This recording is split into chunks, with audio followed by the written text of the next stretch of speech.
3,000 Chinese सैनिक, winter clothing, winter equipment, खाना, गोली बारूद, सब कुछ। जब चीनी फौज बिल्कुल सामने आ गई 30 या 50 मीटर पे, उस वक्त कंपनी कमांडर 3,000 चीनियों से क्या झूठ बोल रहे हो तुम लोग, यू आर लाइंग, तुम लोग झूठ बोल रहे हो, 122 लोग 3,000 देखे हैं। तो कहीं ना कहीं दिल से जवाब आया कि यार इन पहाड़ों ने भी कभी ऐसा जज्बा नहीं देखा।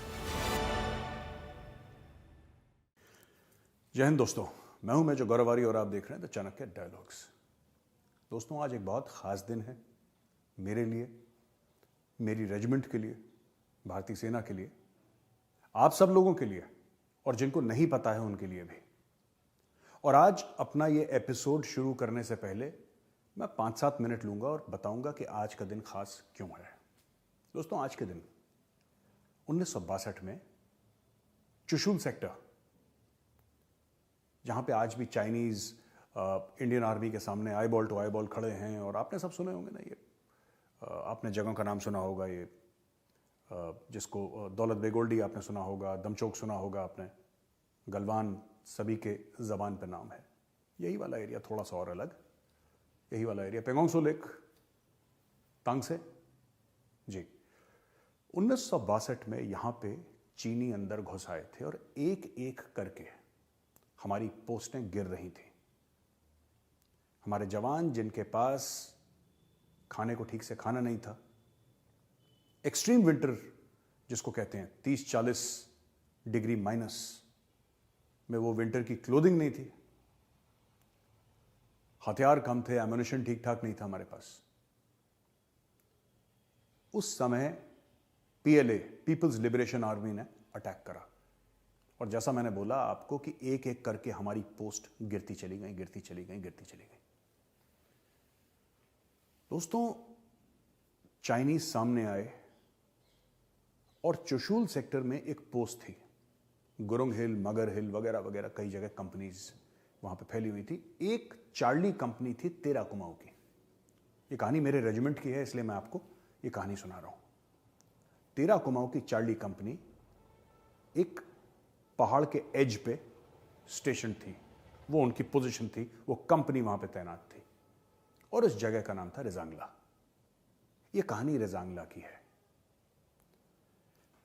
122 लोग,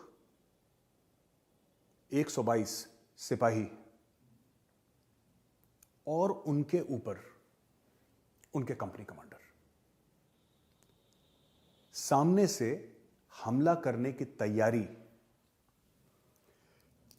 3,000 चाइनीज सैनिक, विंटर क्लोथिंग, विंटर इक्विपमेंट, खाना, गोली बारूद, सब कुछ, और साथ में आर्टिलरी भी, यानी कि तोपखाना। भारतीय सेना के पास यह सब कुछ नहीं था, अगर था भी तो बहुत कम मात्रा में था। दोस्तों, आर्टिलरी जो हमारी तोपें थी, वो भी हमारी मदद नहीं कर सकती थी, because we were crested for artillery. यानी कि अगर ये फीचर है तो हम लोग यहां पे थे, तो वो हमारी मदद नहीं कर पाती।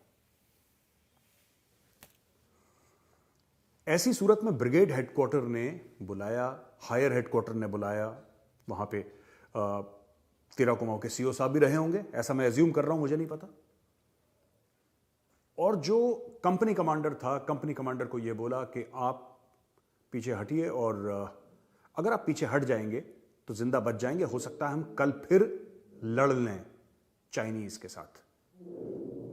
दोस्तों, मैंने रेजांगला का ना पूरा मैंने रेजांगला का मैप देखा है, उस पूरे एरिया का मैप देखा है, और मेरी जो थोड़ी बहुत समझ है जो मेरी टैक्टिक्स को लेकर या स्ट्रैटेजी को लेकर, मुझे ये आज तक समझ में नहीं आया कि रेजांगला स्ट्रैटेजिकली इंपॉर्टेंट था कि नहीं था। मुझे नहीं पता, हो सकता है ना हो, आई डोंट नो। लेकिन उस कंपनी कमांडर ने मना कर दिया, और वो कंपनी कमांडर ने यह बोला है कि साहब, मैं इधर रहूंगा, मैं पीछे नहीं हटूंगा, जो मर्जी हो जाए। और फिर वो कंपनी कमांडर अपने जवानों के पास गए, और अपने जवानों से यह पूछा कि देखो, मुझे तो हुक्म मिल गया और मेरा यह फैसला है, मैं यहीं पर रहूंगा। आपका क्या फैसला है? आप देख लीजिए, अगर आपको पीछे जाना है तो इसमें कोई शर्म की बात नहीं है कि आप पीछे हट जाएं, क्योंकि आप ये हर समय कह सकते हैं कि साहब ऊपर से हुक्म आया था इसलिए हम पीछे हट गए।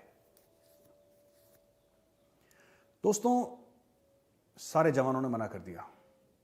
सबके कारण अलग अलग थे। एक जवान ने यह बोला कि साहब मेरा बाप भी फौज में था, मेरा दादा भी फौज में था, और मैं जिस गांव में रहता हूं वहां पे हर घर में फौजी है, और अगर मैं पीछे हट गया तो मेरे गांव में लोग ये नहीं समझेंगे कि ऊपर ब्रिगेड हेडक्वार्टर से हुक्म आया था और हम पीछे हट गए। ये कोई नहीं समझेगा गांव में। मेरा बाप मुझसे गले नहीं लगेगा, मेरी बीवी मुझसे मुंह फेर लेगी, मेरा बच्चा मेरे पास दौड़ के नहीं आएगा, क्योंकि हमारे गांव में वीरगति का रिवाज है, विजय का रिवाज है, पीछे दौड़ के भाग के आने का रिवाज नहीं है। फिर कंपनी कमांडर ने सबको बुलाया और कंपनी कमांडर साहब ने सबसे पूछा, सारे जवानों से, 122 उस ठंड में, 16,000 फुट की ऊंचाई, -20 -25 डिग्री का टेम्परेचर, और वो लद्दाख की हड्डी काट देने वाली ठंड। उस कंपनी कमांडर ने पूछा अपने जवानों से, दोस्तों आज जो है ना, आज इस चीज का ध्यान रखना, यहां पे हो सकता है विजय मुमकिन ना हो, पर यह बात तय है कि यहां पे वीरगति होगी, क्योंकि हम 122 हैं और सामने से 3,000 चाइनीज सैनिक अटैक करने वाले हैं। मुझे आपका फैसला चाहिए, क्योंकि मैं तो यहां पे हूं, मैं कहीं नहीं जा रहा, लेकिन अगर आप जाना चाहते हैं आपकी मर्जी। और उस वक्त सारे के सारे जवानों ने यह बोला कि नहीं साहब, हम यहीं पे लड़ेंगे, यह हमारा फैसला अटल है, यह हमारा फैसला पक्का है।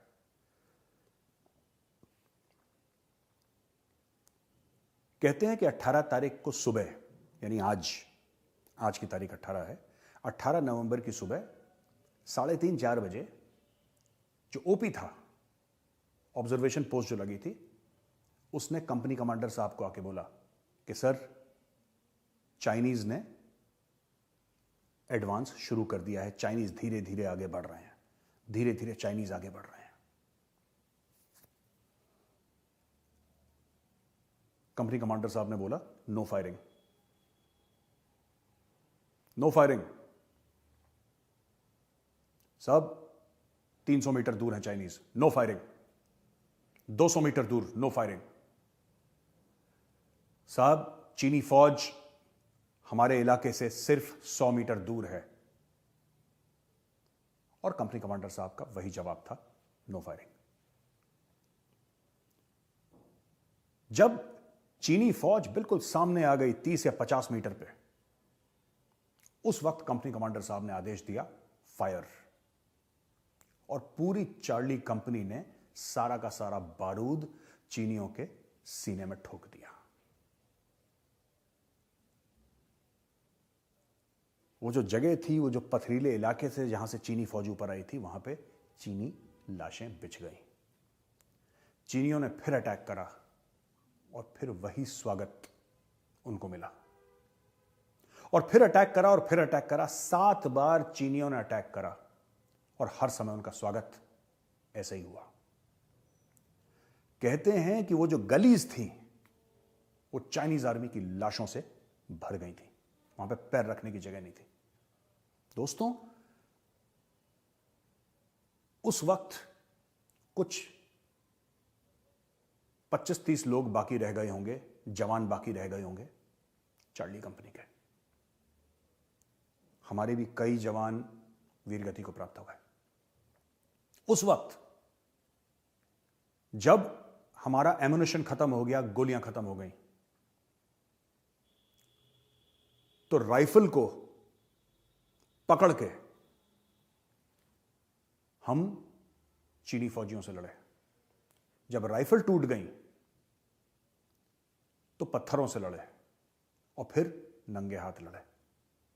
कहते हैं कि जब हम राइफलों से लड़ रहे थे और चाइनीज को बैनट से मारा, हो ऐसा चाकू से सामने लगा रहता है बैनट, आपने राइफल में देखा होगा, वो जब हमने घुसाने की कोशिश करी तो चाइनीज के कोट इतने मोटे थे कि बैनट टूट गए थे हमारे।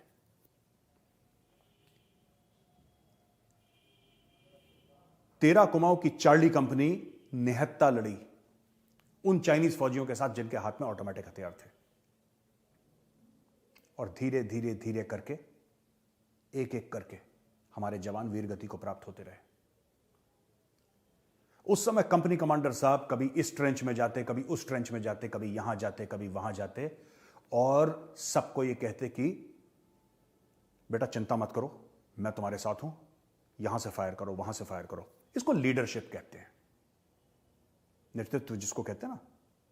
मौत सामने है और कंपनी कमांडर साहब लड़ रहे थे, लड़ रहे थे, लड़ रहे थे, लड़ रहे थे, अपने लोगों को बोल रहे थे कि बेटा पीछे मत हटना, पीछे मत हटना।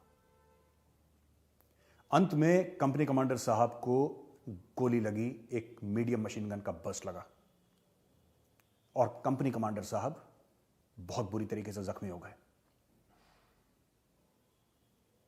उनके हाथ में पिस्टल थी उनकी, और दो जवान उनको थोड़ा सा नीचे ले गए।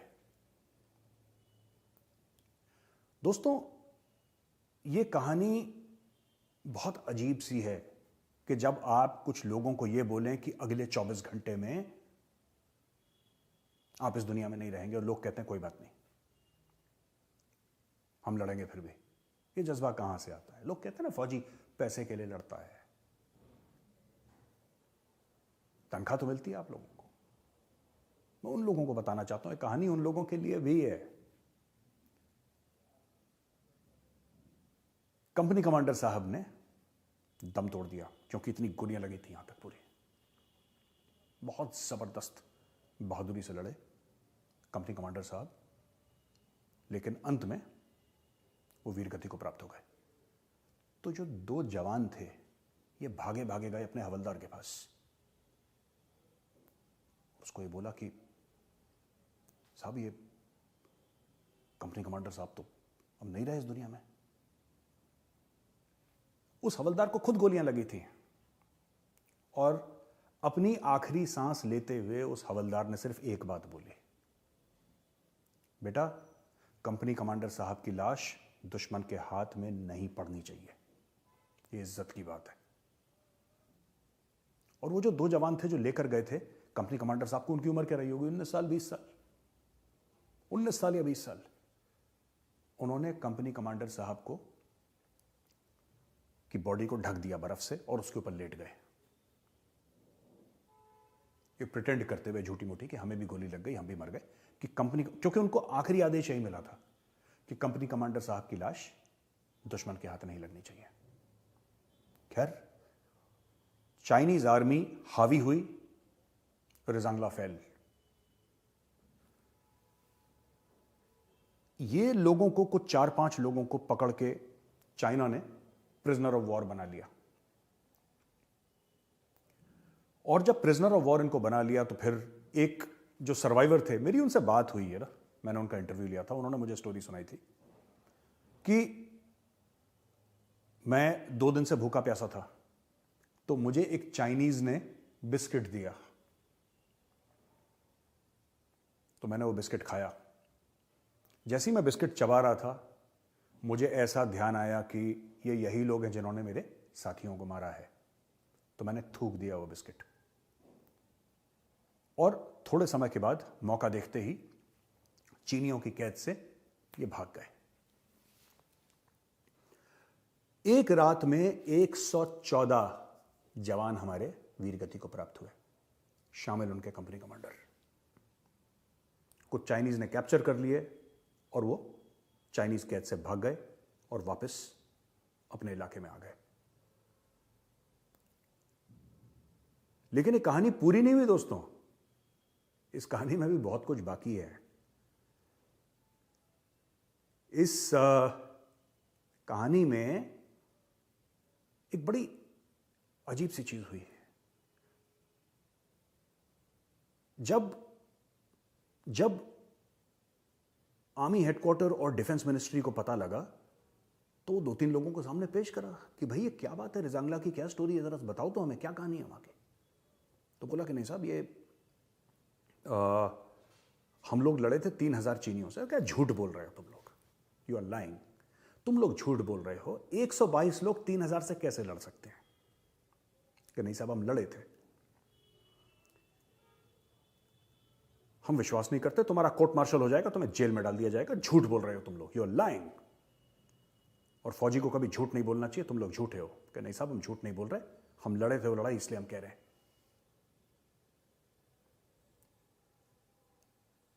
तो बोला ठीक है, जाओ पता करके लाओ।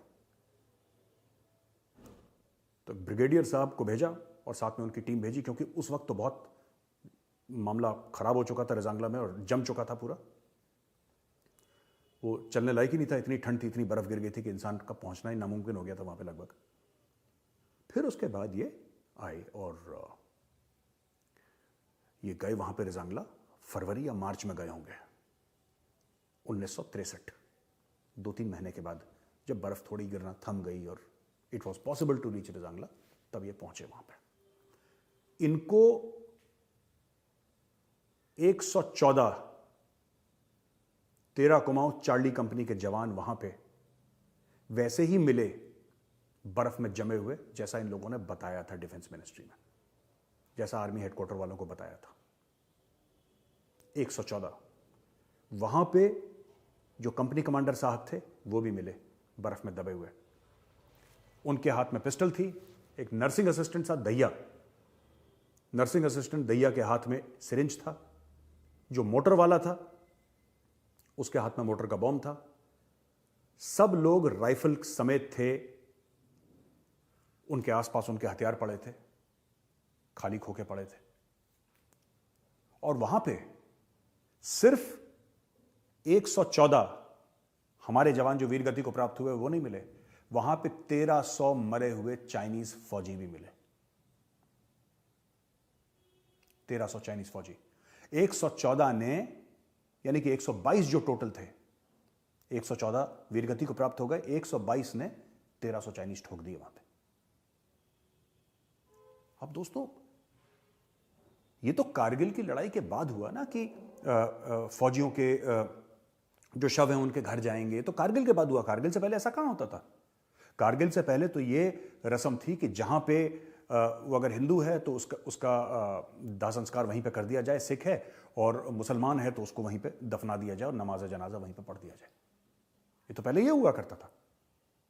वापस बॉडीज तो कारगिल के बाद आना शुरू हुई। तो फिर ये जो 114 थे,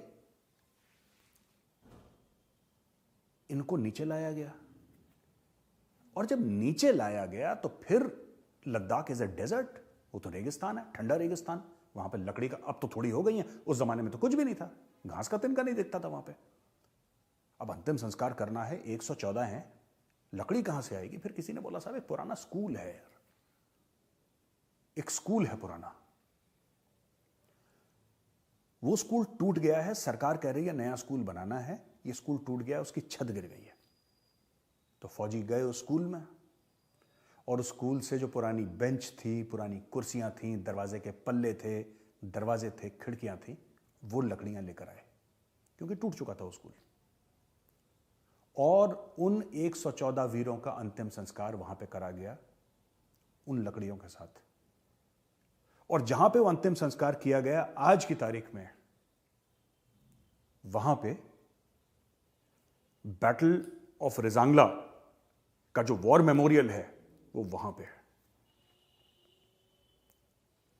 एक बड़ी अजीब सी बात है, लोग अक्सर ये कहते हैं कि ये जो 13 कुमाऊं के थे, 13 कुमाऊं प्योर अहीर एक बटालियन है, यानी कि अफसर कहीं के भी हो सकते हैं, लेकिन जो जवान हैं 13 कुमाऊं के वो पूरे के पूरे अहीर हैं।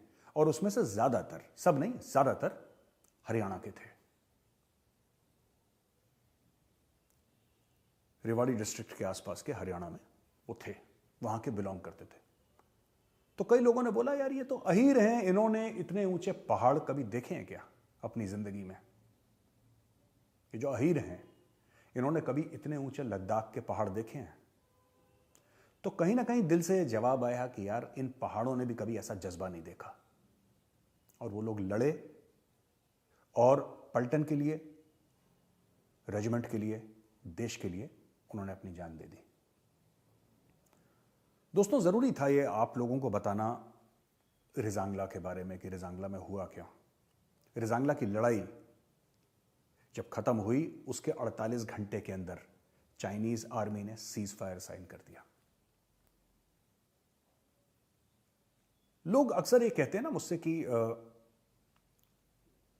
रिजांगला भारतीय सेना के लिए इज्जत की बात बन गई थी।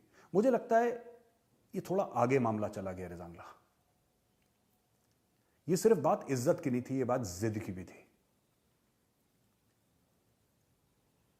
कि ये हम अलाउ नहीं करेंगे यार, तुम ऐसा नहीं कर सकते। और वहां पे उन 122 ने ये कसम खाई कि कुछ हो जाए, इससे आगे चाइनीज आर्मी को नहीं बढ़ने देंगे, कुछ हो जाए। मेरे लिए बहुत गर्व की बात है दोस्तों, क्योंकि मेरा रिश्ता कुमाऊं रेजिमेंट से है। मैं 17 कुमाऊं से हूं और मैं ये बार बार कहूंगा कि ये जो पूरे लद्दाख का मामला है, श्रीनगर से ले लीजिए लद्दाख तक पूरा, उसमें हर एक रेजिमेंट ने खून बहाया है। लेकिन मैं गर्व के साथ कह सकता हूं ये बात दिल पे हाथ रख के कि जितना मेरी रेजिमेंट ने लद्दाख, श्रीनगर और पूरे ये चाइनीज के खिलाफ जो लड़ाई हुई है, श्रीनगर में तो खैर पाकिस्तानी रेडर्स थे, उतना कम रेजिमेंट्स होंगी। और मैं आपको 2-3 उदाहरण देता हूं। 1947-48 बैटल ऑफ बडगाम, जो श्रीनगर एयरपोर्ट है, 4 कुमाऊं न होती आज श्रीनगर पाकिस्तान में होता। मैं चैलेंज करके बोल रहा हूं, कोई मुझे काट दे इस बात पे। 4 कुमाऊं नहीं होती। मेजर सोमनाथ शर्मा का नाम आपने सुना होगा, परमवीर चक्र, इंडियन आर्म्ड फोर्सेस का पहला परमवीर चक्र मेरी रेजिमेंट का। 1962 बैटल ऑफ रिजांगला, जिसकी मैंने आपको कहानी सुनाई, मेजर शैतान सिंह, परमवीर चक्र। वो जो कंपनी कमांडर साहब थे ना, उनका नाम था मेजर शैतान सिंह, परमवीर चक्र, लद्दाख। सियाचिन ग्लेशियर, फिर से 4 कुमाऊं। सियाचिन ग्लेशियर में किसने तिरंगा लहराया? कुमाऊं रेजिमेंट ने। लद्दाख स्काउट्स भी थे वहां पे, नो डाउट, लेकिन पहला जिसने तिरंगा लहराया उस जमाने में कैप्टन संजय कुलकर्णी, जो अब रिटायर्ड हैं, लेफ्टिनेंट जनरल संजय कुलकर्णी, शौर्य चक्र, नोएडा में ही रहते हैं। तो और आप और ईस्ट की अगर आप तरफ चले जाएं, लद्दाख से बाहर ईस्ट की तरफ चले जाएं, बैटल ऑफ वलोंग। तो दोस्तों, जितना चीनियों को कुमाऊं रेजिमेंट ने खड़काया ना, शायद ही किसी ने खड़काया होगा इतना बुरी तरीके से। और रिजांगला ऐसी लड़ाई है, पोस्ट इंडिपेंडेंस 1947 के बाद हमारी जितनी भी जंगें हुई हैं, जितने भी युद्ध हुए हैं, रिजांगला जैसी लड़ाई। और जो मेजर शैतान सिंह के साथ उन वीर अहीरों ने जो काम करके दिखाया, दैट इज अनइमेजिनेबल। वो सोच नहीं सकते आप, वो बिल्कुल कल्पना से परे है। जब पहली बार मुझे कहानी सुनाई गई थी तो मैं एकेडमी में था और मुझे 3 कुमाऊं के हमारे एक ड्रिल इंस्ट्रक्टर थे जिनका नाम था सूबेदार इंदर सिंह, वो 3 कुमाऊं राइफल्स के थे।